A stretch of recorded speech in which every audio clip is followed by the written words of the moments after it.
அப்புறம் வழிபோக்கனா ஒரு டயலாக் இருக்கும், அதையாவது கொடுங்க அப்படின்னு சொல்லி நானாக கேட்டு உள்ளே போய் ஜாயின் பண்ணி அப்படியே நடிச்சிட்டு இருந்தேன்.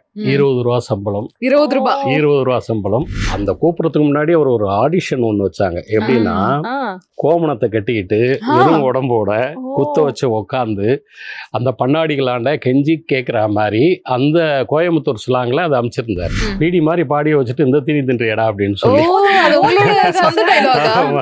வெண்ணிலா கபடி குழுக்கு அப்புறம் தான் 1-2 போய் ஆபீஸை பார்க்கலாம், இந்த மாதிரி எல்லாம் இருக்கு போல இருக்கு அப்படின்னு. அது வரையும் என்னுடைய உலகம் தனி உலகம், நாடகத்துறை தான். உண்மையா அந்த ஸ்பாட்ல எவ்வளவு பரோட்டா சார் சாப்பிட்டாரு சூரி? கொஞ்சம் சாப்பிட்டுருப்பாங்க, அவ்வளவு புரோட்டாலாம் சாப்பிட முடியாது. அது வந்து இப்போ 50 பேரை ஒரு ஹீரோ அடிக்கிறான்னா அது நேச்சுரல் இல்லை. அந்த மாதிரி தான் மொட்டை விற்க வச்சு எல்லாரும் நடிப்பாங்க. ஒரு சேஞ்ச் வரணுன்றதுக்காக ஒரு மொட்டை அடிச்சா மாதிரி.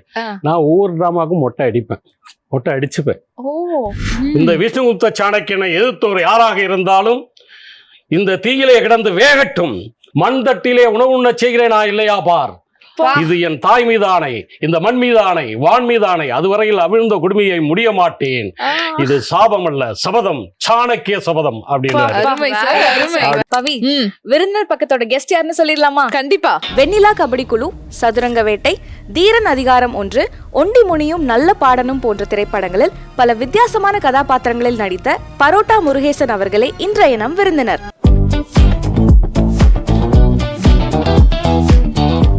வணக்கம் சார். வணக்கம். எப்படி இருக்கீங்க? நல்லா இருக்கேம்மா, நல்லா இருக்கேன். உங்களை பார்த்ததுல எங்களுக்கு ரொம்ப சந்தோஷமா இருக்கு சார். ஏன்னா நிறைய படங்கள்ல லீட் ரோல்ல நடிச்சிட்டு இருக்கீங்க. ஃபர்ஸ்ட் காமெடி ரோல்ல உங்களை பார்த்துட்டு இருந்தோம், இப்ப லீட் ரோல்ல நடிக்கிறீங்க. எவ்வளவு சந்தோஷமா இருக்கு உங்களுக்கே உங்களோட வளர்ச்சி பார்க்கும்போது? எனக்கு ரொம்ப சந்தோஷமா இருக்கு. இப்போ என்னன்னா நமக்கான ஒரு களம் அமையாதான்னு காத்துட்டு இருந்தோம். ஒரு சீன் 2 சீன் அந்த மாதிரி கொடுத்துட்டு இருந்தாங்க. இப்போ இந்த ஒண்டி முடியும் நல்ல பாடனும் எனக்கான ஒரு களம் அமைஞ்சது. அப்ப எப்படி நம்ம படிக்கும்போது எக்ஸாம் எழுதுவோமோ அந்த மாதிரி நாம யாருன்னு காமிக்கணும் இந்த படத்துல அப்படின்னு சொல்லிட்டு நம்ம மொத்த திறமையும் அதுல வெளிப்படுத்தியிருக்கோம். சூப்பர். அந்த மாதிரி அந்த கதைக்கு தகுந்த மாதிரி நடிச்சிருக்கோம், அவ்வளவுதான். அந்த கதை என்ன கேக்குதோ அதுக்கு தகுந்த மாதிரி என்ன நான் மாத்திட்டு இருக்கேன், அவ்வளவுதான். இந்த ஒண்டி முடியும் நல்ல பாடணும் இந்த கதைக்குள்ள நீங்க எப்படி சார் வந்தீங்க? இது எப்படி அமைஞ்சது? அது நான் இதுக்கு முன்னாடி லத்திச்சார்ஜ்னு சொல்லிட்டு விசால் படம் பண்ணிட்டு இருந்தேன். அதுல ஒரு தம்பி நடிச்சாங்க. அவங்க யாருன்னு கேட்டா விஜயன். அவர் கோச்சர், கூத்துப்பட்டையிலேருந்து நிறைய பேருக்கு கோச்சிங் கொடுக்குறவர், ஆர்டிஸ்டுங்களுக்குலாம். அவரை கூப்பிட்டு இந்த படத்துக்காக கோச்சிங் கொடுக்க சொல்லியிருக்காங்க சேலத்தில்.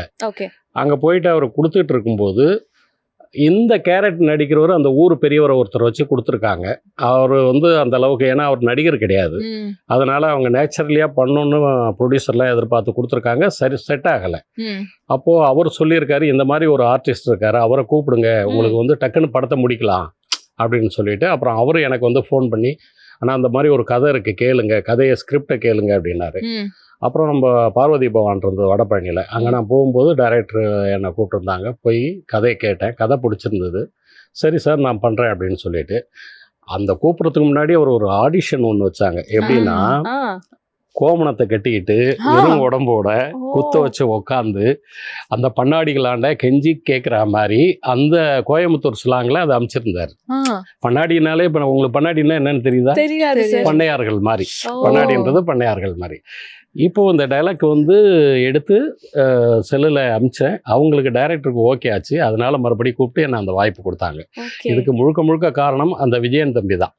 நம்மளை ரெக்கமெண்ட் பண்ணவர் அவர் தான் அந்த படத்தோட ஹீரோ. படத்துலயும் இந்த மாதிரியான சீன்ஸ் இருந்துச்சா சார்? இல்ல எதுக்கு இந்த மாதிரியான ஒரு இது கேட்டாங்க? இல்ல, அவங்க இன்னமும் கூட அங்க தோட்டத்துல வாழைத்தோப்புல வயல்ல எல்லாம் கோமணத்தை கட்டிட்டு தான் ஒர்க் பண்றாங்க. இந்த காலத்துலயும் அப்படிதான் ஒர்க் பண்ணிட்டு இருக்காங்க. அந்த மாதிரி எண்ணத்தில் அவங்க அவர் தோட்டத்தில் வேலை செய்யும்போது எப்படி இருக்கும், அதுக்கு நமக்கு செட் ஆவாரா, சூட்டபுள் ஆவாரா அப்படின்றதுனால தான் அவர் டைரக்டர் அப்படி கேட்டார். நானும் ஓகே பண்ணி எடுத்து கொடுத்து அனுப்பிச்சிருந்தேன். ஆனா எனக்கு ஒரு கேள்வி தோணுது சார். இவ்வளோ வருஷமா இவ்வளோ படங்கள்ல நடிச்சிட்டு இருக்கீங்க, பட் இப்பவும் ஆடிஷனுக்கு கூப்பிட்டா ஓகேன்னு சொல்லிட்டு போறீங்களே, அதுக்கான காரணம் என்ன? ஏன்னா இவ்வளோ படங்கள் நடிச்சு இந்த படத்தோட சீன்ஸ்லாம் நீங்க காட்டியிருக்கலாம். ஆமா. ஏன் ஆடிஷன் வைக்கிறாங்கன்னா அந்த வட்டார வழக்கு, அந்த மொழிகள், இதெல்லாம் அவங்களுக்கு பாடி லாங்குவேஜ் எல்லாமே அவங்களுக்கு கம்ஃபர்டபுளாக இருக்கணும். அதனால நமக்கு இப்போ தஞ்சாவூரில் கதைக்களம் தஞ்சாவூர்னா அந்த வார்த்தைகள் வருதா அந்த ஸ்லாங் வருதா அப்படின்னு அவங்களுக்கு பார்ப்பாங்க இல்லைங்களா. அதனால ஆடிஷன் வைக்கிறது தப்பே கிடையாது. நான் பெரிய ஆளு என்ன போய் ஆடிஷன் எடுக்கிறீங்களா அப்படின்றதெல்லாம் கிடையாது. அவங்களுக்கு நம்ம கம்ஃபர்டபுளாக இருப்போமா, அந்த கேரக்டருக்கு நம்ம சூட் ஆகுமான்றதை அவங்க பார்ப்பாங்க. அந்த மாதிரி நம்மளை மாறிக்கணும். இப்போ மழை பெய்யும் போது மழை தண்ணி கொட்டுற இடத்துல செம்மண் இருந்தால் சிகப்பு கலரில் அந்த தண்ணி ஓடும். அதே கருப்பான மணல் இருந்ததுன்னா கருப்பு தண்ணி ஓடிடும். கலர் சேஞ்ச் ஆகும். நடிகன்றவன் எந்த கதைக்கு எப்படி மாறணுமோ அந்த மாதிரி மாறிக்கணும். அவங்க எதிர்பார்க்குற மாதிரி நீங்க சொல்றது கேட்கவே ரொம்ப அழகா இருக்கு சார். முக்கியமா அந்த தமிழ் உச்சரிப்பு எல்லாமே ரொம்ப அழகா பேசுறீங்க. அதுக்கு காரணம் என்னன்னா, நான் வந்து ஆர்எஸ் மனோகர் சார் நீங்க பார்த்துருக்க மாட்டீங்க. எம்ஜிஆர் படம் சிவாஜி படத்துலலாம் வில்லனா ஆக்ட் பண்ணுவாங்க.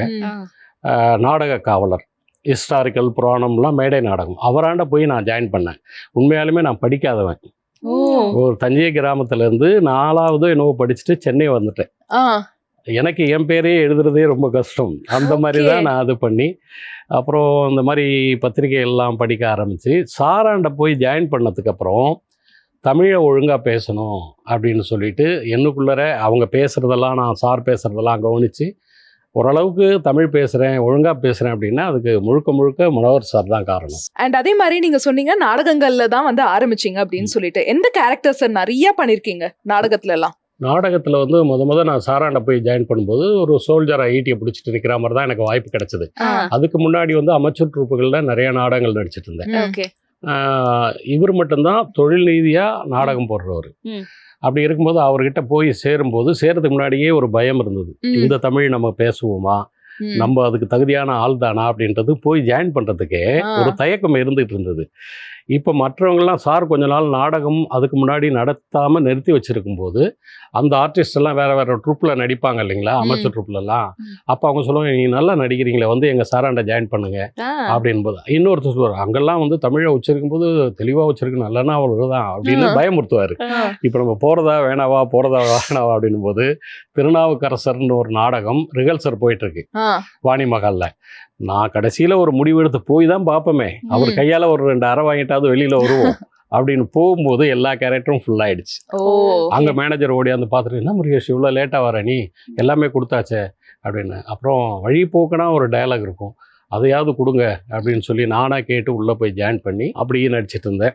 20 ரூபா சம்பளம். 20 ரூபா சம்பளம்.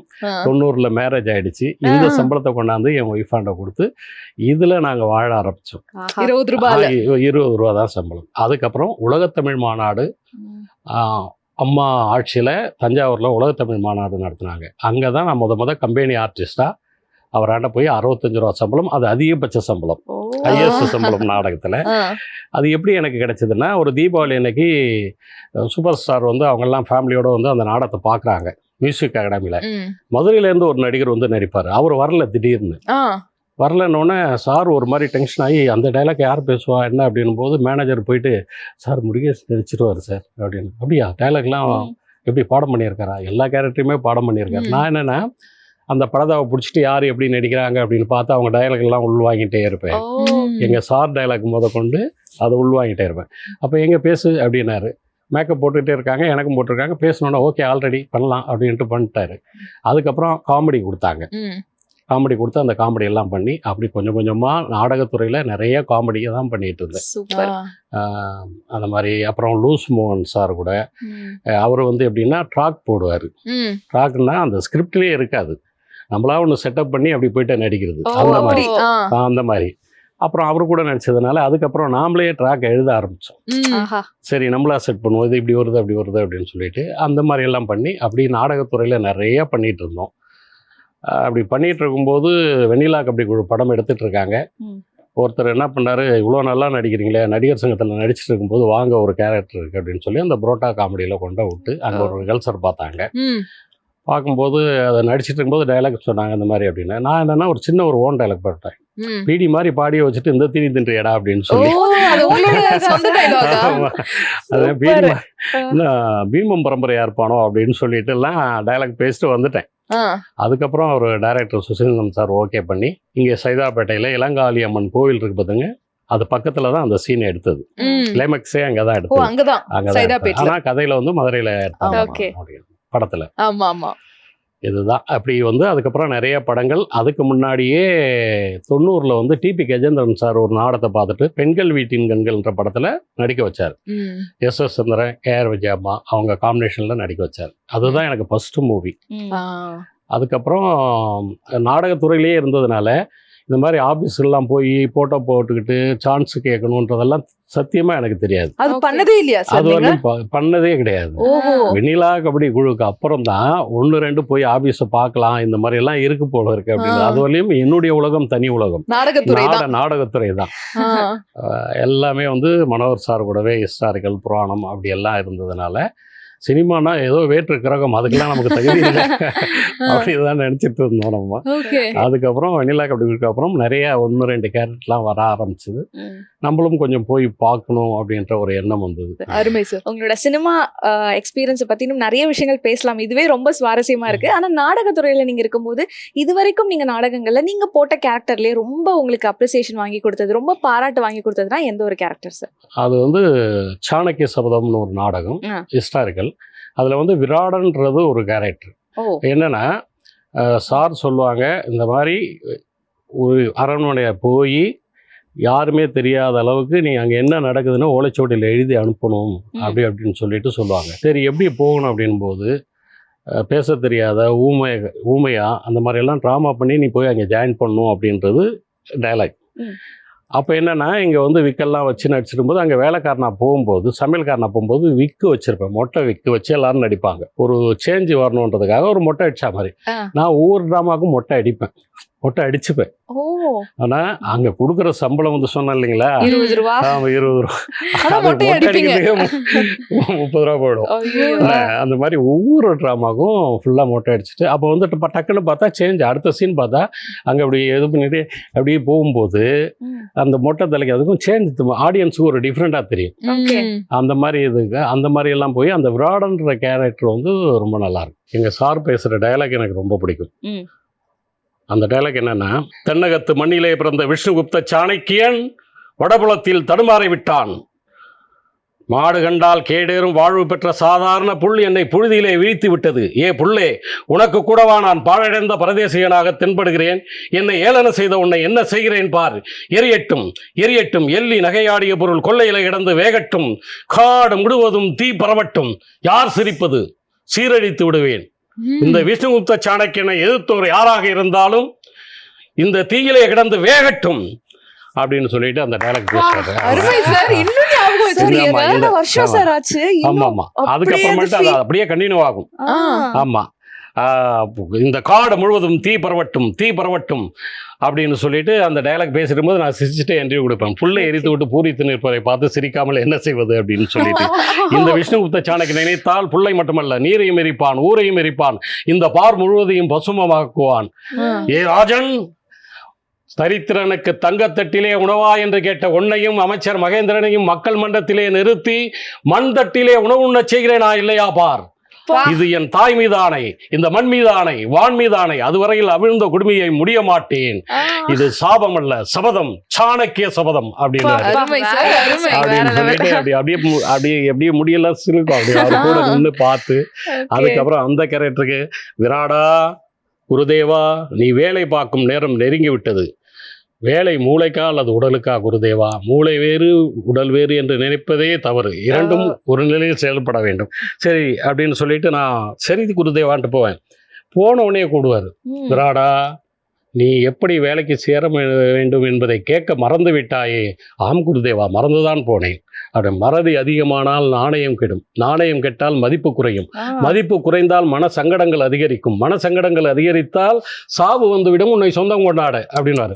குருதேவா எதையும் மறக்க மாட்டேன் அப்படின்னு சொல்லிட்டு தான் அந்த இதுல அரண்மனையில வேலைக்கு போய் ஜாயின் பண்றாங்க. ரொம்ப காலங்கள் ஆயிடுது. ஆமா, அது அவர் கூட இருந்து அப்படி வந்தேன்.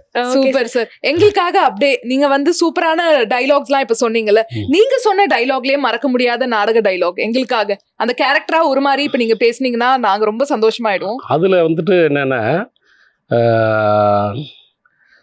இவங்க சாரும் நானும் வரும்போது சொல்லுவார், நான் சொல்லுவேன் ஒரு டைலாக் சொல்லுவேன். என்னன்னா, சந்திரா இவர் யார் அப்படின்னு கேட்பார் சாணக்கியர். நான் சந்திரகுப்தன் கேட்பேன். சந்திரகுப்தா ஒரு வாட்டி எட்டாத கிளையில இருக்க பழத்தை பறிக்க முயற்சி செஞ்சு அது கிடைக்காம போனதும் மரத்தை அடியோட வெட்டி சாச்சி பறிச்சு சாப்பிட்டாரு. அவர் தானே இவரு அப்படின்னு. சாலைக்கு புத்தி அப்படி இல்லைங்களா? பழம் பறிக்க முயற்சி பண்றாங்க, கிடைக்கல, நான் மரத்தையே வெட்டிடுறாரு அப்படின்னு. அந்த இந்த மாதிரி நிறைய நகைச்சுவை எல்லாம் இருக்கும் அதுல நிறைய. சூப்பர். சினிமாக்குள்ள வந்ததுக்கு அப்புறம் இந்த நாடகத்துறையை நிப்பாட்டிட்டீங்களா இல்ல திருப்பியும் நடிச்சிட்டு தான் இருந்தீங்களா? இல்லம்மா, நாங்க பண்ணிட்டு இருக்கோம். எப்படின்னா அந்த அளவுக்கு எங்க சார் அளவுக்கு பண்ண முடியலனாலும் இப்போ ஓரளவுக்கு நாங்கள் பண்ணிட்டு இருக்கோம் நாடகம்லாம். அந்த வந்து நாடகத்துக்கான காஸ்டியூம்ஸ் எல்லாமே சொந்தமாக வச்சுருக்கேன். ஹிஸ்டாரிக்கல், சோசியல் எல்லாமே என்கிட்ட இருக்குது. இப்போ வந்து ராகவேந்திர சுவாமியை பற்றி மந்திராலயத்தில் போய் அவருடைய வாழ்க்கை வரலாறு நாடகமாக போட்டுக்கிட்டு இருக்கோம். அருமை சார். ஆமாம், அது வந்து முழுக்க முழுக்க ராகவேந்திரன் நாடகம் வந்து நான் தான் டைரக்ட் பண்ணேன். எல்லாமே டப்பிங் ஆர்டிஸ்ட். இது வரலையும் வந்து நடிப்புக்கு குரல் கொடுத்தவர்கள் அதுல வந்து நடிக்க ஆரம்பிச்சாங்க. உங்க ஐடியாவா அது?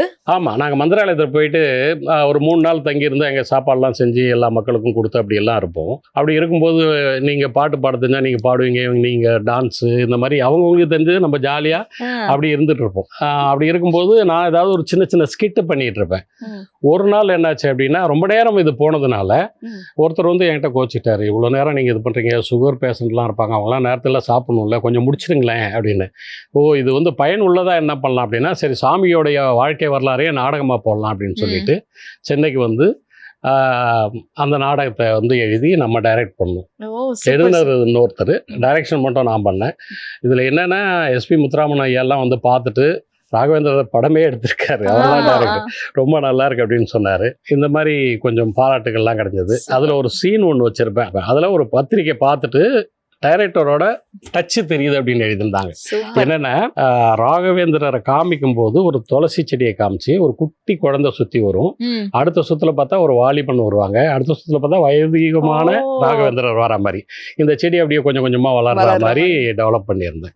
இது வந்து உங்களோட ஃபுல் ஐடியா தான். ஆமா ஆமா, அதை பார்த்துட்டு அந்த பத்திரிக்கையில அப்படி எழுதிருந்தாங்க. இப்ப ஆக்சுவலா வந்து இப்ப சினிமானா நம்ம ஏதாச்சும் ஒரு சீன் சொதப்பிட்டோம்னா ரீடேக் பண்ணலாம், டேக் 1 டேக் 2 நம்ம எவ்வளவு வேணா டேக்ஸ் எடுத்துக்கலாம். நாடகத்துல அப்படி பண்ண முடியாது. அந்த மாதிரி சரியா நடிச்சு காமிக்கிறேன் இருங்க அப்படின்னு சொல்ல முடியாது. அப்ப அதுதான் இன்னும் கஷ்டம் இல்ல. அப்ப அந்த பயிற்சி எப்படி சார் இருக்கும்? ஸ்கிரிப்ட் கொடுத்துருவாங்க. நம்ம அதை முதல்ல எங்கள் சார் எப்படி பண்ணுவாங்கன்னா, அவங்கவுங்க கேரக்டருக்கானதை சொல்லி புரிய வைப்பார், கதையை சொல்லி புரிய வைப்பார். அப்புறம் அந்த பாடம் அப்படின்னும், பாடம்னா அதோட டைலாக் புக்கெல்லாம் கொடுத்துருவாங்க. கொடுத்துட்டு அதை வந்து உட்காந்து படிப்போம். படிச்சுட்டு மனப்பாடமானதுக்கு அப்புறம் அந்த புக்கெல்லாம் வாங்கிடுவார். அவர் டைலாக் புக் பேப்பர்லாம் வாங்கிட்டு ஸ்டாண்டிங்கில் இருந்து நடிக்கணும். அதுக்கப்புறமேட்டு ஒரு தியேட்டரை புக் பண்ணுவார். மேக்கப்பு, காஸ்டியூம்ஸ் எல்லாம் போட்டு அப்படியே நடிச்சு காமிக்கணும். அதுக்கப்புறம் தான் அரங்கேற்றம் பண்ணுவோம் நாடகத்தை. இவ்வளவு வேலைகள் இருக்கு அதுல. அந்த மாதிரி ஏதாவது ஒரு நாடகங்கள்ல ஏதாவது சொதப்புனது, அதை அப்படியே கவர் பண்ணி மறந்து நின்னது, அந்த மாதிரி மறந்ததெல்லாம் நிக்கல. ஆனா அந்த தமிழ்ல வந்து நான் தஞ்சை மாவட்டம்ன்றதால கொஞ்சம் அப்படி தடுமாறுவேன். இதை வாரேன் அப்படின்னு, வாரேன் போறேன்னு வர்றேன் அப்படின்னு சொல்லு, நீ ஒழுங்கா தமிழை பேசலன்னா யாருக்கு அசிங்கம், உங்களுக்கு தான் சார் அசிங்கம் அப்படின்ற. அப்போ ஒழுங்கா பேசு, பயிற்சி பண்ண அப்படின்னுவார். அந்த மாதிரி இந்த மாதிரி சில விஷயங்கள்லாம் என்ன திருத்தி இருக்காரு. சரி, இப்ப நாடகத்திலேயே நடிச்சிட்டு இப்ப நாடகத்துல ஒரு ஆக்டிங் அப்படின்றது டிஃப்ரெண்டா இருக்கும். இப்ப படத்துல வந்ததுக்கு அப்புறம் அந்த ஃபர்ஸ்ட் அந்த ஆக்ட் பண்ணும்போது அந்த ஃபர்ஸ்ட் டே எக்ஸ்பீரியன்ஸ் எப்படி சார் இருந்தது? கண்டிப்பா புதுமையா இருக்கும்ல, சுத்தி இவ்வளவு கேமரா இவ்வளவு, அது எப்படி சார் இருந்தது? அது வந்து எப்படின்னா, அந்த அதான் சொன்னேன், பெண்கள் வீட்டிங்கள்ல வந்து டைலாக் பேசும்போது எஸ் சந்திரன் உட்காந்துருப்பாங்க, நான் வந்து அப்படின்னு டைலாக் பேசுவேன். பேசின உடனே கட் அப்படின்னு சொல்லிட்டு எந்திரிச்சிட்டார். தெரியுது அவ்வளோலாம் வேணாம், லைட்டாக பண்ண. ஏன்னா நமக்கு நாடகத்தில் தியேட்டரில் சத்தமாக நடித்து அது ஒரு மாதிரி பண்ணோடனே நான் கொஞ்சம் என்ன பண்ணிட்டேன்னா, டக்குன்னு நீங்கள் அப்படின்னா, ரேடியோ சார் அப்படி இப்போ 70 பைசா தான் இருக்குது, அடுத்த வாரம் வந்து வாங்கிக்கோ, எல்லாத்தையும் செட்டில் பண்ணிட்டேன்னு. உனக்கெல்லாம் பொண்ணு, அதுக்கு ஒரு கல்யாணம், இப்போ கொடுக்க வைக்கல, பெருசாக அடுத்த வாரம் நீ கிழிக்கிறியா அப்படின்னு. நான் கொஞ்சம் சுருளிராஜன் டோனில் அதை எடுத்துட்டேன். அந்த மாதிரி எடுத்தோடனே அவர் டக்குன்னு எழுந்திரிச்சிட்டாரு. அது ஒரு மாதிரி இல்லை அவ்வளோலாம் வேணாம், நீ லைட்டாக பண்ணு போ அப்படி. அதுக்கப்புறம் எனக்கு புரிய ஆரம்பிச்சது, நாடகத்தில் மேடையில் இருந்து நடிக்கிறதுக்கும் கேமராவுக்கு வந்து நம்ம பேவராக நடிக்கிறதுக்கும் எவ்வளோலாம் டிஃப்ரெண்ட் இருக்குது அப்படின்னு சொல்லிட்டு கொஞ்சம் கொஞ்சமாக புரிய ஆரம்பிச்சது. இப்போ எல்லாருமே கொஞ்சம் யதார்த்தமாக நடிக்கிறார், ஒரு நடிக்கிற மாதிரி இல்லை அப்படின்றதெல்லாம் கூட சொல்லுவாங்க. கண்டிப்பா. அது அந்த அந்த ஒரு பேர் இப்ப எடுத்துட்டு இருக்கேன். அருமை ஆமா, சார். ஆமா. அண்ட் அதே மாதிரி வெண்ணிலா கபடி குழு படத்துல வந்து உங்களோட கேரக்டர் வந்து இவ்ளோ ரீச் ஆகும்னு எதிர்பார்த்தீங்களா? ஏன்னா இப்ப வரைக்கும் அந்த காமெடி எல்லாருமே கொண்டாடுறோம்ல. ஆமா. அது எதிர்பார்த்தீங்களா அந்த இல்ல டைம்? அந்த மாதிரி எதிர்பார்க்கல நானு. ஆடிஷன் பண்ணிட்டு அதான் சொன்னேன் இல்லைங்களா, அந்த மாதிரி பீடி மாதிரி பாடி வச்சுட்டு சாப்பிட்றோம் அப்படின்லாம் சொல்லிட்டு நான் அந்த நாடகத்துல இருந்த அந்த ஸ்டைல்லே அடிச்சு விட்டு வந்துட்டேன். அங்கேயும் சுசீந்திரன் சார் வந்து அவ்வளோ வேணாம், இவ்வளோதான். நான் எவ்வளோ நாடகம் நடிச்சிருக்கேன், அந்த ஒரு திமிர்தனம் இருக்கும் நாடகக்காரங்களுக்கே உள்ள. இவர் என்ன இப்படி பண்ணு அப்படி பண்ணுன்றாரு அப்படின்னு மனசுக்குள்ள சொல்றேன். அதுக்கப்புறமேல்ட்டு அப்போ சைக்கிள் தான் அவர் காமிச்சா மாதிரியே அந்த போர்டு சாக் பீஸில் கோடு போடுறது அழிக்கிறது, சைக்கிள் ஓட்டிகிட்டே போகும்போது கையை தானா அப்படி போகும். ஆடிஷனில் பண்ணது அவர் பண்ண மாதிரியே பண்ணிடணும். அதே மாதிரி அவர் சொல்லி கொடுத்த மாதிரியே பண்ண அதில். ஓகே. ஸோ உண்மையா அந்த ஸ்பாட்ல எவ்வளவு பரோட்டா சார் சாப்பிட்டாரு சூரி? கொஞ்சம் சாப்பிட்ருப்பாங்க, அவ்வளோ புரோட்டெல்லாம் சாப்பிட முடியாது. அது வந்து இப்போ 50 பேரை ஒரு ஹீரோ அடிக்கிறான்னா அது நேச்சுரல் இல்லை, அந்த மாதிரி தான் அது. ஓகே. சோ அந்த படத்தோட ஒரு ரீச்சுக்கு அப்புறமா எவ்வளவு படங்கள் வந்து நீங்க ஓகே சொன்னீங்க, எவ்வளவு படங்கள் ரிலீஸ் ஆகாம இருந்துச்சு? அதுக்கப்புறம் வந்து அழகர் சாமி அவரு டைரக்ஷன்லயே வந்து அழகர் சாமியின் குதிரை, நான் மகானல்ல நேஷனல் அவார்ட் வாங்கின படம், அந்த படம்லாம் நடிச்சேன். அதுக்கப்புறம் வந்து வினோத் சார் படம் சதுரங்க வேட்டை, இந்த மாதிரி எல்லாம் பண்ணேன். தீரன் அதிகாரம் ஒன்று, அது மாதிரி. அப்புறம் கோகுல் சார் படம் இதற்கு தானே ஆசைப்பட்டாய் பாலகுமாரா, இந்த மாதிரி நிறைய படங்கள் ஒரு 40-50 படங்களுக்கு மேலே நான் பண்ணியிருக்கேன். எல்லாமே ஒரு சீன் 2 சீன், பைரவா இந்த மாதிரி எல்லாம் இப்படி தான் வந்துட்டு இருந்தது. இப்போ சமீபத்தில் போன வருஷம் அந்த லாஸ்ட்டில் வந்து அந்த ஒண்டி முடியும் நல்லா பாடணும் தான் படம் ஃபுல்லாக நம்ம பண்ண ஒரு கேரக்டர். ஸோ அது வந்து அதுலேயும் கோயம்புத்தூர் ஸ்லாங் தான் ஃபுல்லாக வந்திருக்கும். அந்த ஸ்லாங் எல்லாம் எப்படி சார் எடுத்தீங்க? யார் உங்களுக்கு ஹெல்ப் பண்ணா? அந்த ஸ்லாங்கு வந்து டைரக்டர் வந்து ஓகே பண்ணி படம்லாம் முடிஞ்சது. டப்பிங் போகணும், டப்பிங் இன்னும் கூப்பிடவே இல்லையே அப்படின்னு சொல்லிட்டு ஒரு நாள் டைரக்டருக்கு ஃபோன் பண்ணி, என்ன சார் எப்போ சார் டப்பிங் வச்சுருக்கீங்க? இல்லைங்க டப்பிங்லாம் போயிட்டுருக்கு அப்படின்னு. என்னது டப்பிங்லாம் போயிட்டுருக்கா? என்ன சார் சொல்கிறீங்க அப்படின்னு. இல்லை நான் கோயம்புத்தூர்லேயே எல்லாம் எடுத்துகிட்ருக்கேன். அப்போ எனக்கு இன்னொரு பையனை வச்சு நான் எடுத்துகிட்ருக்கேன். ஐயோ அந்த மாதிரிலாம் எடுத்துடாதீங்க சார் அப்படின்னேன். என்ன அப்படி சொல்கிறீங்க? இல்லை சார் நான் இதுவரையிலையும் 40-50 படம் நடிச்சிருக்கேன், எந்த ஸ்லாங்னாலும் நான் தான் பேசுகிறேன். நீங்கள் சொல்லி கொடுத்த மாதிரி நடித்தேன் இல்லைங்களா, அதே மாதிரி நீங்கள் என்ன சொல்கிறீங்களோ அதே மாதிரி பேசுவேன். உங்கள் ஸ்லாங்கை நீங்கள் சொல்லுங்கள், அதே மாதிரி நான் பேசி நடிக்கிறேன் அப்படின்னு சொல்லிட்டு டப்பிங் பேசுகிறேன். இல்லைங்க எங்கள் ஸ்லாங்லாம் உங்களுக்கு வராது அப்படின்னு. வரலன்னா செருப்பை கழட்டிக்கிட்டு அடிங்க சார் அப்படின்னு. ஆமாம், அவர் அப்படியே அப்செட் ஆகிட்டார். என்னடா அந்த ஆள் இப்படி பேசுகிறாரு, நீங்கள் என்ன சொல்கிறீங்களோ அதை நான் பேசுவேன், மெட்ராஸில் எனக்கு டப்பிங் வைங்க அப்படின்னு. அப்புறம் சென்னையில் எனக்கு மட்டும், எல்லாமே கோயம்புத்தூரில் எடுத்தாங்க. அப்புறம் சென்னையில் எனக்கு போட்டு அவர் என்ன சொன்னாரோ, கொஞ்சம் நடித்ததை விட டப்பிங் கொஞ்சம் கஷ்டமாக தான் இருந்தது எனக்கு. என்னென்னா அவர் வந்து அவ்வளோ இதாக எடுப்பாங்க. எனக்கு நான் சொல்கிறீங்க இது இல்லை கோயம்புத்தூர் ஸ்லாங் அப்படின்னு. இது கோயம்புத்தூர் ஸ்லாங்கே இல்லை, நீங்கள் எங்கள் ஊர் ஸ்லாங்கை தவிர எல்லா ஸ்லாங்கும் பேசுகிறீங்க. அப்புறம் அப்படியே அவர் சொல்லி கொடுக்குறது, அவர் என்ன சொன்னாரோ அதை பிடிச்சி அப்படியே பண்ணேன். Super super sir. ஸோ அந்த கேரக்டரா நீங்கள் நடிக்கும் போது என்ன மாதிரி சேலஞ்சஸ்லாம் இருந்துச்சு உங்களுக்கு? நிறைய வந்து கஷ்டப்பட்டேன். எப்படின்னு கேட்டிங்கன்னா, காலில் செப்பல் போடாமல் நடக்க ஆரம்பித்தேன். அந்த நெறிஞ்சு முள் அப்படின்வாங்க, அந்த காட்டில் மேட்டில் அந்த ஆடை தேடி அலையும் போது இதெல்லாம் பார்த்தீங்கன்னா நிறைய அப்படியே குத்தும் போது அவரே ஒரு கட்டத்தில் செருப்பு போட்டுக்குங்க அப்படின்னாரு. இல்லை சார் வேணாம் சார் அப்படின்னு சொல்லிட்டு நம்மளாம் பண்ணிகிட்டு இருக்கும்போது ஒரு இடத்துல என்னாச்சுன்னா 2 கால்லையுமே ஏறிடுச்சு. 2 கால்லையும் ஏறினோடனே அப்படி இப்படி வந்து கையை ஊனும் போது இங்கே கையிலையும் குத்துது. அந்த முள் அவ்வளோ அடர்த்தி அங்கே கொட்டி கிடக்கு.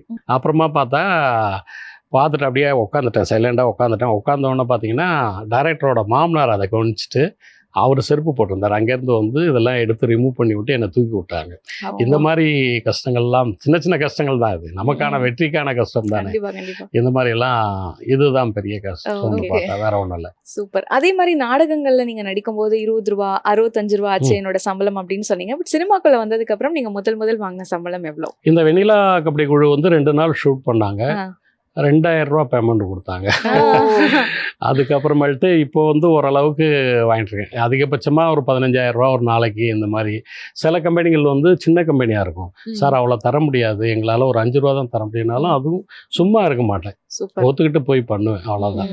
அந்த நம்ம ஸ்கோர் பண்ணுற மாதிரி இருந்ததுன்னா அதை வந்துட்டு போய் கம்மியான சம்பளத்துக்கு கூட போயிடுவேன். இல்லை அப்படின்னா சும்மா அப்படி நிற்கணும் அப்படின்ற மாதிரி ஒரு 8 ரூபா 10 ரூபா கொடுத்தா கூட வேணாங்க அப்படின்ட்டு.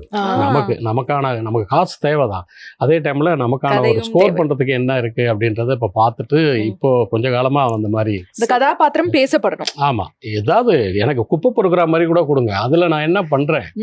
ஒரு சீன் வந்தாலும் இந்த ஒரு சீனில் இப்போ நீங்கள் பார்த்தீங்கன்னா நம்ம நிறைய படங்கள் பண்ணியிருக்கோம், ஒரு சீன் 2 சீன்னா கூட அதில் பேசப்படுற மாதிரி தான் இருக்கும். சதுரங்க வேட்டை, மதுரக்காரன் என்னைக்கிடா தண்ணி ஊற்றி வச்சான் அப்படின்னு சொல்லிட்டு அந்த படம்.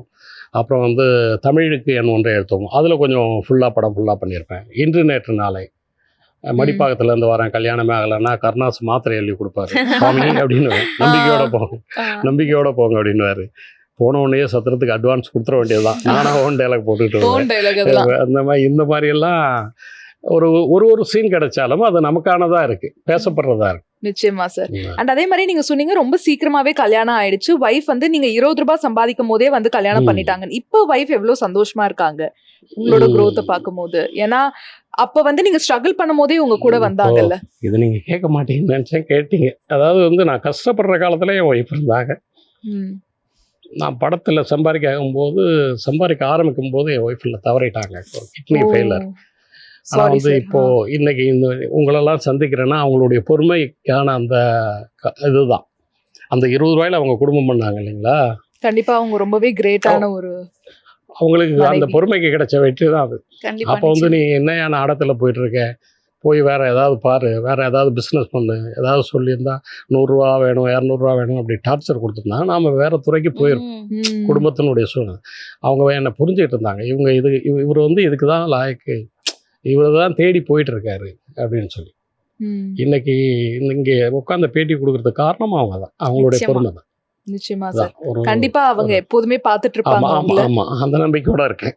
நிச்சயமா ஒரு ஆணுக்கு பின்னாடி ஒரு பெண் இருக்காங்கன்னா இன்னமும் என்னுடைய மனைவி இருக்காங்க. ஒரு தியேட்டர்ல நடிக்கும் போது கூட ஏதோ ஒரு சீட்ல உட்காந்து நம்ம நடிக்கிறத பார்த்துட்டு இருக்காங்க. நிச்சயமா அந்த உணர்வோட தான் நான் கண்டிப்பா பண்ணிட்டு இருக்கேன். அவங்க எப்போதுமே பார்த்துட்டு இருப்பாங்க. இன்னும் உங்களோட வளர்ச்சி வந்து ஏகப்பட்டது பார்த்துட்டே தான் இருக்க போறாங்க அவங்க. நன்றி.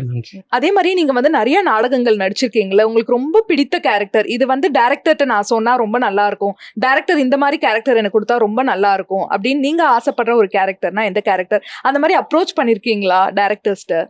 இல்லை, என்னன்னா நம்ம முழுக்க அந்த ஹிஸ்டாரிக்கல்லையே இருந்ததுனால இதை கொண்டாந்து இங்கே திணிக்க முடியாது. இந்த படங்கள்ல வந்து இப்போ இதெல்லாம் சோசியல் தானே, இதுல வந்து எனக்கு அந்த மாதிரி ஒரு இது கொடுங்க அப்படின்னு சொல்லி கேட்கவெல்லாம் முடியாது. இப்போ ஹிஸ்டாரிக்கல் படமா இருந்தா நம்ம அந்த மாதிரி கேட்கலாம்.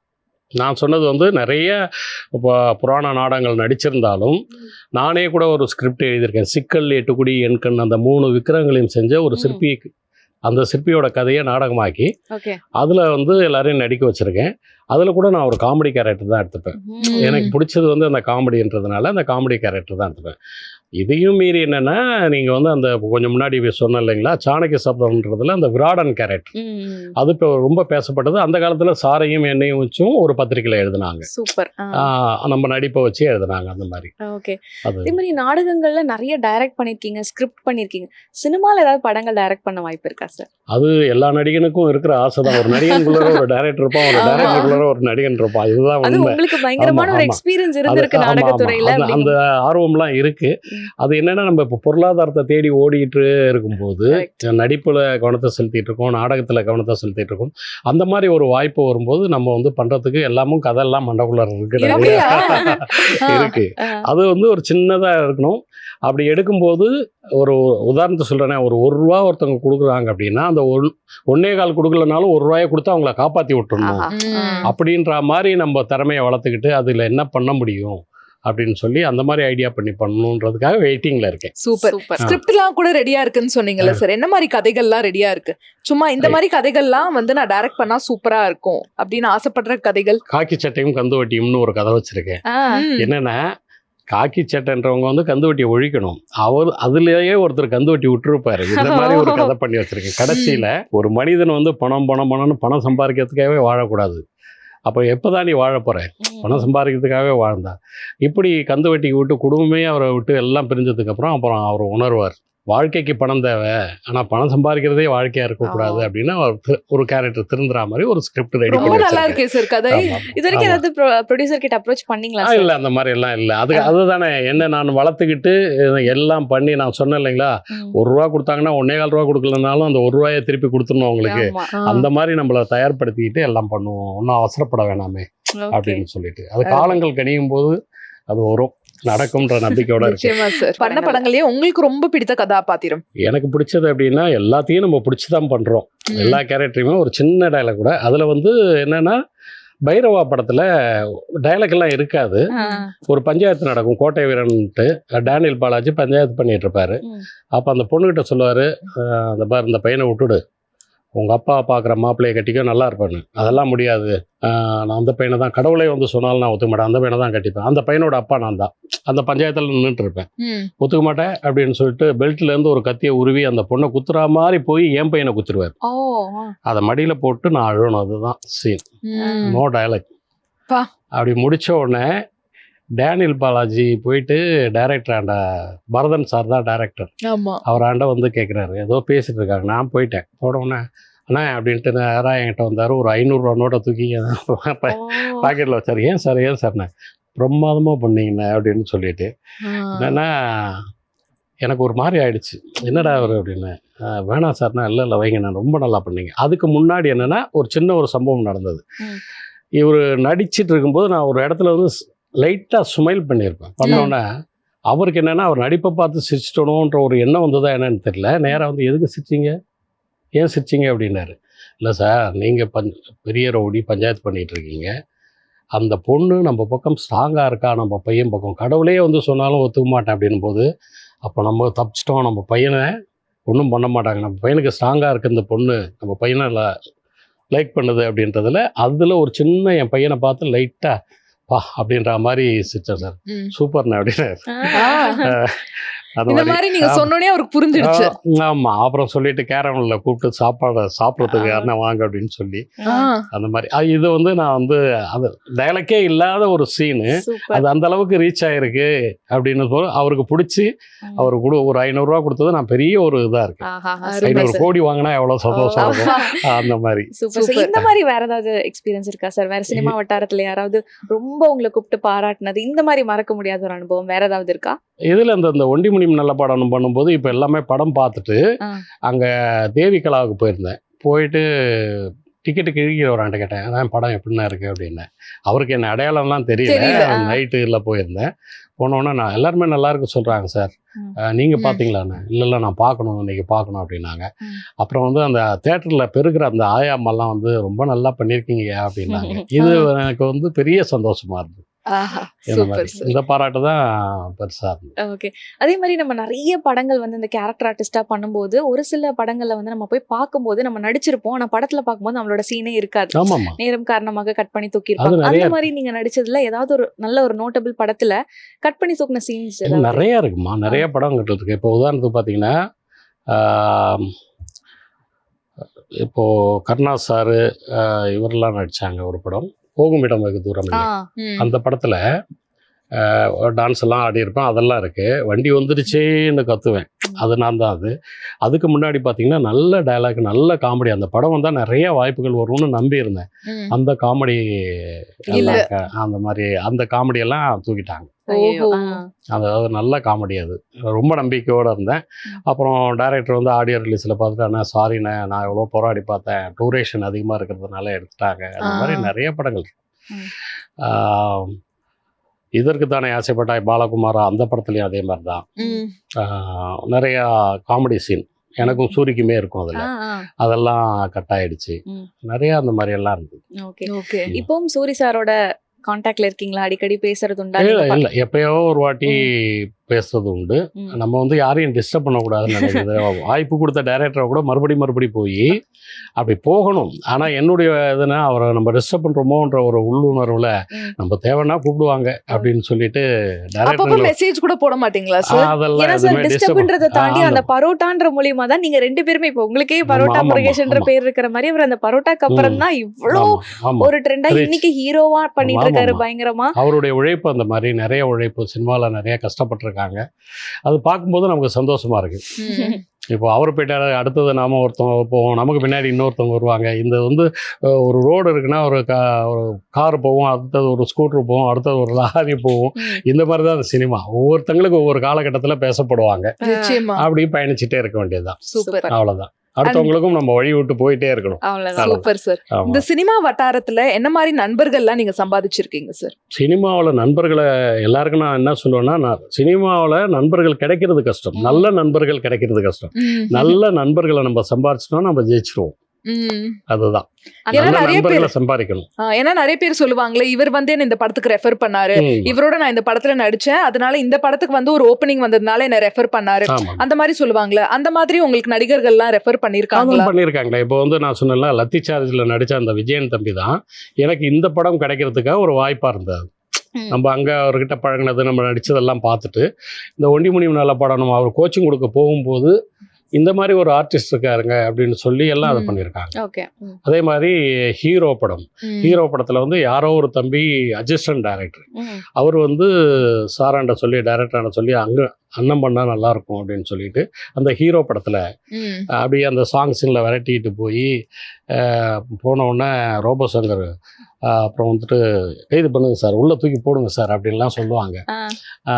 சிவகார்த்தியன் சார் சொன்னோன்னே உன்னையங்கடா நான் பிடிக்க வந்தேன், எனக்கும் ஒரு டூப்ளிகேட் சர்டிஃபிகேட் அடிச்சு கொடுத்தேன்னா வெறும் கான்செப்டாக இருக்கேன், நானே எஸ்ஏ ஆகிடுவேன் அப்படின்னு சொல்லி இந்த மாதிரி எல்லாம். அப்புறம் பார்த்தா அந்த படத்தில் யாருன்னா அட்ஜஸ்டண்டாக இருக்கும் யாரோ ஒரு தம்பி வந்து அவர் பண்ணால் நல்லாயிருக்கும் அப்படின்னு சொல்லி நிறைய வந்து ஒருத்தவங்க சொல்லி தான் நமக்கு வாய்ப்பு இல்லை, ஏதோ ஒரு படத்தை பார்த்து டைரக்டருங்களா அது பண்றது, அந்த மாதிரி தான் வந்துட்டு. பட் இப்போ வரைக்கும் நீங்க அப்ரோச் பண்ணுவீங்களா சார்? இந்த வாட்ஸ்அப்ல எல்லாம் வந்து நீங்களே போட்டோஸ் அனுப்பிச்சு, நீங்க நடிச்ச படங்கள்லாம் அனுப்பிச்சு, அந்த மாதிரி டைரக்டர்ஸ் எல்லாம் அப்ரோச் பண்ணுமா? அந்த மாதிரி நான் இது வரையும் பண்ணல. அந்த மாதிரி சீன் எல்லாம் போட்டு அனுப்பிச்சு அந்த மாதிரி எல்லாம் பண்றது கிடையாது. இது வரைக்கும் வந்தது எல்லாமே உங்களை தேடி வந்த வாய்ப்புகள் தான். ஓகே சார், இதே மாதிரி ஏதாவது ஒரு படங்களை நம்ம கமிட் ஆனதுக்கு அப்புறம் இன்னைக்கு உங்களுக்கு ஃபுல் டே ஷூட் இருக்குன்னு சொல்லி செட்டுக்கு கூட்டிட்டு போயிருவாங்க. ஆனா போனதுக்கு அப்புறம் தான் உங்க சீன் வந்துரும் சார்னு சொல்லி ஒரு நாள் ஃபுல்லாவே சும்மா உட்கார வச்சு அனுப்பிச்சிருப்பாங்க. அந்த மாதிரி நிறைய இருக்கு. அது வந்துட்டேன்னா சார் காலையில 6 மணிக்கெல்லாம் வந்துடணும் சார், நீங்க மேக்கப் எல்லாம் போட்டு ரெடி ஆயிடணும் அப்படின்வாங்க. 6 மணிக்கு போட்டு சாயங்காலம் 6 மணி வரலையும் கூட ஷார்ட் எடுக்காததெல்லாம் இருக்கு. கொஞ்சம் கோவப்படுவீங்களா, கடுப்பாய் வந்துருவீங்களா? இல்ல, இதுதான் சினிமா, இது காத்துதான் கிடக்கணும். இதுல கோவப்பட்டோம்னா கோபம் வரதான் செய்யும். கோவம் வரும். என்ன அவ்வளோ சீக்கிரம் நம்ம எந்திரிச்சு 6 மணிக்கு இங்கே இருக்கணும்னா 4 மணிக்கு எந்திரிச்சு குளிச்சு ரெடியாகி தானே வர முடியும். அப்படி வந்துட்டு நமக்கு ஷார்ட்டே எடுக்கலையே, நமக்கு சீனே எடுக்கலையே அப்படின்னு சொல்லிட்டு இயற்கையாகவும் சில டைமில் அது தடைப்படும். நமக்கான எடுக்கிற அந்த இடத்துல வந்து உதாரணத்துக்கு வெளியில் எடுக்கிறாங்கன்னா ஒரு மழை கூட வந்திருக்கலாம், இந்த மாதிரி நடக்கும். அதனால வந்து அங்கே நம்ம கோவப்பட்டோம்னா அர்த்தம் இல்லாத ஒரு கோபம் தான். நம்ம வந்து புரிஞ்சுக்கிட்டோம்னா நமக்கு அந்த கோபம் வந்து தணிஞ்சிரும். கோபம் வரதான் சாதாரண மனுஷன் தானே, ஞானி கிடையாது இல்லை. அந்த கோபம் தணிகிறதுக்கான வாய்ப்புகள் இருக்கு. Super sir. ஆமா, இந்த மாதிரி இன்னும் இந்த மாதிரி ஒரு கதாபாத்திரத்துக்காக நான் வந்து காத்துட்டு இருக்கேன்னா எந்த கேரக்டர் சொல்லுவீங்க? எனக்கு ரொம்ப நாளா திருநங்கையா நடிக்கணும்ன்ற ஒரு ஆசை இருக்கு. ஆமா, அந்த மாதிரி. ஏன்னா வந்து அர்த்தநாரீஸ்வரர் மாதிரி, சிவன் பாதி பார்வதி பாதின்ற மாதிரி எந்த மாதிரி ஒரு கேரக்டர் வந்தா எப்படி இருக்கும், சேலஞ்சிங்கா இருக்கும்ல. அவங்க நடை, அவங்க பேசுறது இதெல்லாம் வந்து அவங்கள அசிங்கப்படுத்தாம அழகுபடுத்தணும் அப்படின்ற ஒரு எண்ணம் எனக்கு மனசுக்குள்ள. அது இல்லாம வேற என்னென்ன மாதிரியான கேரக்டர்ஸ் இதெல்லாம் வந்து லிஸ்ட்ல இருக்கு எனக்குன்னா எது சொல்லுவீங்க? அப்படி கிடையாதுமா, எந்த கேரக்டர் கொடுத்தாலும் அதுக்கு நம்ம மாறிக்கணுன்றது தான் என்னுடைய இது. நீங்கள் வந்து நம்ம யாருன்றதை காமிச்சிடணும் அந்த கேரக்டரில். அந்த ஒரு வெறித்தனம் இருக்குது, அவ்வளோதான். நம்ம வந்து அவங்க என்ன கேரக்டர் கொடுத்தாலும், ஒரு மூட்டை தூக்குறான், கூலிக்காரன், இல்லை ரோட்டில் வண்டி தள்ளி வியாபாரம் பண்ணுறான் அப்படின்னா அதுவாக நம்ம மாறணும் அப்படின்னு சொல்லிட்டு இது பண்ணுவோம். இதுக்கு முன்னாடி கூட ஒரு படம் பண்ணாங்க, நம்மள லீடு கேரக்டர் வச்சு தான் அந்த படத்துக்கு முன்னாடி பண்ணாங்க. அந்த படமும் நல்லா பேசப்பட்டது, நாளை நமதே அப்படின்னு. அதையும் கூப்பிட்டு பாராட்டினாங்க, எல்லாமே நல்லா பண்ணியிருக்கீங்க அப்படின்னு சொல்லிட்டு. Super sir. அதே மாதிரி இப்போ நிறைய டேரக்டர்ஸ் வராங்க, புது படங்கள் வருது. அதே மாதிரி என்னோட லைஃப் டைம்ல இந்த டேரக்டரோட டைரக்ஷன்ல நடிச்சிடணும் அப்படின்ற மாதிரி ஏதோ ஒரு ஆசை இருக்கு? நடிகனை கேட்டால் எல்லா டேரக்டர்கிட்டையும் நடிக்கணும்னு தான் சொல்லுவான். அந்த மாதிரியெல்லாம் நமக்கு இல்லை. எல்லாம் நல்ல படைப்பாளிகள் இதில் நம்ம இருக்கணும்னு ஆசைப்படுவேன். இதுதான் எல்லா இயக்குனராண்டையும் நடிக்கணும்னு தான் ஒரு நடிகனுடைய ஆசை. ஏன்னா நீங்க இப்போ ஒரு 5 பேர் சொல்லி அவங்க பார்த்தாங்கன்னா டக்குன்னு சான்ஸ் கிடைச்சிடலாம். அந்த மாதிரி எல்லாம் கிடையாதுமா. அந்த மாதிரி எல்லாம் இவங்க பேரை சொல்லினா இவங்க வாய்ப்பு கொடுப்பாங்க அப்படியெல்லாம் கிடையாது. அது அதே மாதிரி இப்ப சினிமால வந்து அப்டேட்டடாவே இருந்துகிட்டே இருக்கணும் சார். ஏன்னா வந்துட்டு வாரம் நிறைய படங்கள் ரிலீஸ் ஆகுது. எல்லா படமும் போய் பாத்துருவீங்களா? எப்படி இருப்பீங்க? அப்டேட்டடா இல்லை, வச்சிருக்கீங்க? என்கிட்ட ஒரு கெட்ட பழக்கம், நான் நடிச்ச படத்தையே போய் தேட்டரில் பார்க்காது. அதை நான் இந்த இடத்துல வெக்கத்தை விட்டு சொல்கிறேன். அதுக்கு நான் மன்னிப்பும் கேட்டுக்கிறேன். நான் போயிட்டு தேட்டரில் வந்து படம் பார்க்குற பழக்கம் கம்மியாயிடுச்சு. ஏன்னா போகும்போது நடித்த படத்தை டப்பிங்கில் பார்த்துடுறோம், பேசிடுறோம். சில படங்கள் இப்போ அதை நான் என்னை திருத்திட்டு வரேன். இப்போ காசு கொடுத்து தேட்டரில் தான் பார்க்கணும், அப்படி போயிட்டு தேட்டரில் போய் பார்க்கணும் அப்படின்றதெல்லாம் இப்போது மாறிட்டேன். தேட்டரில் போய் பணம் கொடுத்து படத்தை பார்க்கணும். அவங்களே கூப்பிட்டா கூட நம்ம நடிச்சிருந்த படத்தில் டிக்கெட்டு ஃப்ரீயாக இருந்தால் கூட இன்னொரு நாள் நம்ம போய் பணம் கொடுத்து பார்ப்போம் அப்படின்ற அளவுக்கு இப்போ மாறிட்டேன். ரொம்ப காலம் வந்து இந்த கெட்ட பழக்கம் என்கிட்ட இருந்தது. போய் படம் பார்க்கணுன்றதெல்லாம் கிடையாது. யாராவது உங்களை மாதிரி ஆளுங்க படத்தை பார்த்துட்டு சொல்கிறாங்களா நல்லா பண்ணியிருக்கீங்க ஓகே அப்படின்னு கடந்து போயிடுறது. இப்படி அதுக்கு வந்து பொருளாதார காரணமாக கூட இருக்கலாம். நம்ம இன்றைக்கி ஒரு வேலைக்கு போவோமே, இன்னொரு இது ஷூட் போவோமே, ஒரு ஷார்ட் ஃபிலிம் போவோமே அப்படின்னு கூட இருக்கலாம். அதுக்காக மெனக்கெட்டு போய் பார்க்குறது இல்லாமல் இருந்தது. இனிமே வந்து அந்த மாதிரி பண்ண மாட்டேன். சூப்பர். அண்ட் அதே மாதிரி ஆண் பாவம் பொல்லாததுலயும் வந்து ஒரு நல்ல ஒரு கேரக்டர் ப்ளே பண்ணீங்க. அந்த சான்ஸ் எப்படி கிடைச்சது? ஏன்னா அந்த படம் வந்து நல்லா ரிசீவ் ஆச்சு, நிறைய பேர் அந்த படத்தை பத்தி நல்லா சொன்னாங்க. கேட்ட மாதிரி தான் 2 சீன். அதுக்கப்புறம் வந்து ஃபர்ஸ்ட் ஜோசியம் பார்க்க வெங்கடேஷ் சார் வருவாங்க, நல்லா இருக்கு பண்ணுங்க அப்படின்னு சொல்லிடுவேன். அதுக்கப்புறம் ஒரு வாட்டி ஜோசியம் பார்க்க வருவார். நான் சொன்னேன் ரொம்ப நல்லா இருப்பாங்களே அப்படின்னு, அந்த சோழியை கொடு அப்படின்ட்டு இப்படி வாங்கி தூக்கி அடிச்சுட்டு புட்டுக்கிட்டு போச்சு அப்படின்னாரு. அந்த சீன்லாம் கட் பண்ணிட்டாங்க. 2 சீன்ல ஒரு சீன் தான் இருந்தது. அந்த மாதிரி அதுவும் ரெஃபர் பண்ணி தான் கூப்பிட்டாங்க. இல்ல ரெஃபர் பண்ணல, அது திடீர்னு மேனேஜர் கூப்பிட்டாங்க. மேனேஜர் கூப்பிட்டு எங்கன்னா இருக்கீங்க, சென்னையில் இருக்கீங்களா? ஆமா அப்படின்னு. இல்லை வேற யாரையாவது அவங்க பண்ணி அவங்க கிடைக்கலையா என்னன்னு தெரில. நாளைக்கு ஷூட்டிங்னா நைட்டு கூப்பிட்டாங்க. ஆமாங்க இங்கே தான் இருக்கேன் அப்படின்னா, நாளைக்கு கிளம்பி வந்துருங்க உடனே அப்படின்னு சொன்னாங்க. உடனே போயிட்டு அந்த சீன் முடிச்சாச்சு. அதே மாதிரி நாடகத்துறையிலும் உங்களுக்கு பெரிய எக்ஸ்பீரியன்ஸ் இருக்கு சார். இப்போ சினிமா துறையிலும் நல்ல ஒரு எக்ஸ்பீரியன்ஸ் இருக்கு. இப்போ புதுசா சினிமாக்குள்ள வர பசங்களுக்கும் சரி ஆர்டிஸ்டுக்கும் சரி என்ன சொல்ல விரும்புறீங்க? ஒரு சின்ன அட்வைஸ் அப்படின்னா நீங்க என்ன சொல்ல விரும்புறீங்க? நடிப்புக்கு வரவங்களுக்கு வந்து பயமுறுத்தி அவங்கள துரத்திடக்கூடாது. வாங்க, சந்தோஷமா வாங்க, அதுக்கு உங்களை தயார்படுத்திக்கிங்க. இதுல இருக்கிற கஷ்டத்தை நம்ம அனுபவிக்கணும். ஏன்னா நம்ம விரும்பி ஏற்றுக்கிட்ட இந்த துறை. இதில் வந்து பட்னியாக கிடக்க வேண்டியது இருக்கும், கண்ணு முழிக்க வேண்டியது, தூக்கம் இருக்காது, இது எல்லாமே நடக்கும். அசிங்கப்படுத்துவாங்க, அவமானப்படுத்துவாங்க. இது எல்லாத்தையும் தாங்கி தான் ஜெயிச்சவங்கலாம் வந்திருக்காங்க. எவங்கள முன்னுதாரணமாக எடுத்துக்கிட்டு நீங்கள் வந்து உங்களை நீங்கள் தயார்படுத்திக்கிங்க. சார் இப்போ உங்களுக்காக வந்து ஒரு அருமையான செக்மெண்ட் காத்துட்டு இருக்கு. Good bad. நாங்க கேட்கிற கேள்விகளுக்கெல்லாம் நீங்க குட்னா குட்னு காமிக்கணும், பேட்னா பேட்னு காமிக்கணும் சார். சிம்பிளான ஒரு செக்மெண்ட் ஆரம்பிச்சிடலாமா? குட்னா அப்படி காமிக்கணுமா? இல்ல நாங்க வச்சிருக்கோம், ப்ராப்பர்ட்டி வச்சிருக்கோம் சார். அப்படிங்களா? ஆனா உண்மையை தான் சொல்லணும். ஓகேவா? ஓகே. சோ இதான் சார் உங்களுக்கான ப்ராப்பர்ட்டி. குட்னா குட் காமிக்கணும், பேட்னா பேட் காமிக்கணும். ஓகேவா? ரெடியா? சோ உண்மையா நீங்க சொல்லணும், என்ன தோணுதோ அது சொல்லுங்க. நடிகரா நீங்க குட்டா பேடா? உங்களுக்கு என்ன தோணுது? நடிகரா குட் தான். குட் தான். அதுக்கான தகுதி வளர்த்துக்கிட்டு இருக்கேன். நிச்சயமா. ஓகே. சமையல்ல நீங்க குட்டா பேடா சார்? சமைப்பீங்களா வீட்ல? குட்டா? ஓகே. வாசல் பறக்குவேன், தண்ணி தெளிப்பேன், பாத்திரம் கழுவி வைப்பேன், எல்லாமே இது பண்ணுவேன். சார் அப்ப சமையல் மட்டும் இல்ல, ஒரு ஹஸ்பண்ட் மெட்டீரியலாவே நீங்க வெரி குட் தான். ஆமா. சமைக்கிறதுலயே வந்து சூப்பரா பண்ணுவேன்ப்பா, வேற லெவலா பண்ணுவேன் அப்படின்னு நீங்க சொல்ற டிஷ்னா என்ன டிஷ்? அதாவது எண்ணெய் கத்திரிக்காய் குழம்பு. எண்ணெய் கத்திரிக்காய் குழம்பு. அப்புறமா ஒரு இயக்குனரா நீங்க குட்டா பேடா? இயக்குனரா என்ன ஆகல, நாடகத்துல எல்லாம் வந்து நான் குட்டு தான். நான் வந்து எல்லாருமே என்னை பாராட்டிருக்காங்க. அதான் சொன்னல, பத்திரிகையிலுமே எழுதியிருக்காங்க அப்படின்னு சொல்லி. இவனுக்குள்ளரே இவ்வளவு திறமை இருக்கா அப்படின்னு நிறைய பேர்கள் வியந்து பாராட்டியிருக்காங்க. சூப்பர். காசு செலவு பண்றதுல நீங்க குட்டா பேடா? சேர்த்தெல்லாம் வைப்பீங்களா, இல்ல பார்த்து செலவு பண்ணுவீங்களா, இல்ல ரொம்ப செலவு பண்ணுவீங்களா காசு விஷயத்துல? பேடா சார். அதாவது நான் இப்போ வந்து உதாரணத்துக்கு ஒன்று சொல்கிறேங்களே, ஒரு சின்ன அப்பார்ட்மெண்ட்டில் ஒரு வீடு வாங்கியிருக்கேன். குட்டி வீடா, அப்பார்ட்மெண்ட்டில் தான். சொந்த வீடு? சொந்த வீடு. இப்போது நான் முறையாக அதாவது இருந்திருந்தா ஒரு 10 வீட்டுக்கு சொந்தக்காரனாக இருந்திருக்கலாம். உழைச்ச உழைப்பு ஒரு 10 வீட்டுக்கு சொன்னேன். அப்போது 10 ரூபா சம்பாரிச்சா 1 ரூபா தான் மிச்சம் பண்ணி வச்சுருக்கேன். அந்த விஷயத்தில் பேடு. ஆனால் தவறான வழியிலலாம் செலவு பண்ணல. அதை எப்படி சேமிக்கணும்ன்ற தெரியாமல் கேட்டவங்களுக்கெல்லாம் கொடுத்து ஏமாந்ததெல்லாம் நிறைய கதைகள் இருக்கு. அதனால பேடு. இப்ப நீங்க சொல்றத பார்த்தா ஒருத்தங்களை நம்புறதுல நீங்க குட்டா பேடா சார்? ஒருத்தங்களோட பழகும் போது ஒரு சிலவங்க பட்டுனவங்களை நம்பிடுவாங்க, இல்ல கொஞ்சம் உஷாரா இருப்பாங்க, அந்த மாதிரி விஷயத்துல நீங்க குட்டா பேடா? நம்பிடுவேன் டக்குனு ஆமா நம்பிடுவீங்க. நம்பிடுவேன். ஆஹா. ஏன்னா அதுக்கப்புறம் தானே அவங்களுடைய சுயரூபம் தெரியும். தெரியும். Okay. அதனால ஓகே. ஆமா. அண்ட் அதே மாதிரியே வந்து நீங்க ஒரு சூப்பரான நடிகர்னு தெரியும். டான்ஸ் எப்படி சார்? டான்ஸ்ல வந்து நீங்க குட்டா பேடா? பேடா? ஏன்னா சில கேரக்டருக்குலாம் வந்து டான்ஸ் ஆடணும்னுவாங்க. அந்த அளவுக்கு எல்லாம் தெரியாது. ஏன்னா டிராமாவில் நம்ம நின்று நடிச்சே பழக்கப்பட்டவங்க. டான்ஸ் இந்த மாதிரி எல்லாம் இல்லை. ஆனா அப்படி வரும்போது அந்த போகுமிடம் வெகு தூரம்லாம் விமல் சாரோட ஆடி இருக்கேன். அது தன்னை அறியாமல் ஆடுறது. ஆமா, சொல்லி கொடுத்தா அப்படியே அந்த முறையா ஸ்பாட்ல. கத்துக்காம ஆண்டது. Okay. சரி, இப்ப டான்ஸ்ல பேடுன்னு சொல்லிட்டீங்க, ஒரு சிங்கிங்ல பாட்டுல நீங்க குட்டா பேடா? பேடு தானே, பாடினதெல்லாம் கிடையாது. ஓ. ஆமா. ஏன் நம்ம குரலே நமக்கு பிடிக்காது பாடிட்டு இருக்கும்போது, தனிமையில இருக்கும்போது என்ன இவ்வளவு மோசமா பாடுற அப்படின்னு. ஆனா Okay. ஏதாவது ஒரு பாட்டை முணுமுணுத்துக்கிட்டே போவேன். வண்டி ஓட்டும் போது எதையாவது பாடிட்டு போவேன். நமக்கே பிடிக்கலன்னு போது அடுத்தவங்களுக்கு எப்படி பிடிக்கும்? ஓகே. உடல் பயிற்சியில குட்டா பேடா சார்?